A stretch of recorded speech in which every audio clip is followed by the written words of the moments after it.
Moi, j'ai une interrogation majeure à ce niveau-là, c'est la position de Léao.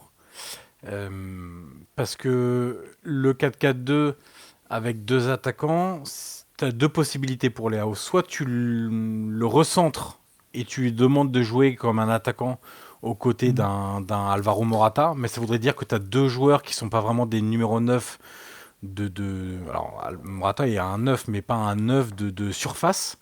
Et j'ai du mal à voir cette association-là. Soit ça veut dire que tu le mets côté gauche, mais tu as deux attaquants, plus Léao, plus un Théo qui est aussi assez offensif. Et ça voudrait dire qu'à droite, tu fais quoi? Tu mets Pulisic aussi. Donc dans ton 4-4-2, tu as deux attaquants sur les côtés, au milieu. J'ai du mal à le voir comme ça. Je pense que ça serait trop déséquilibré dans un premier temps. Peut-être qu'il va le travailler et le mettre en place par la suite. Mais là, sur les deux premiers matchs, on est plus sur un 4-3-3. Alors en plus, Léao était pas là, donc on avait une solution plus défensive avec un Alex Jiménez sur le côté gauche. Mais comme il y a pas mal de milieux de terrain aussi à Milan, parce que Benacer revient de blessure, tu as Reinders qui marche sur l'eau, tu as Fofana, tu as Moussa aussi qui est un bon milieu de terrain, je trouve, et qui peut largement contribuer aux bonnes performances de cette équipe-là. Euh, j'ai du mal à voir un 4-4-2 très sincèrement dans un premier temps.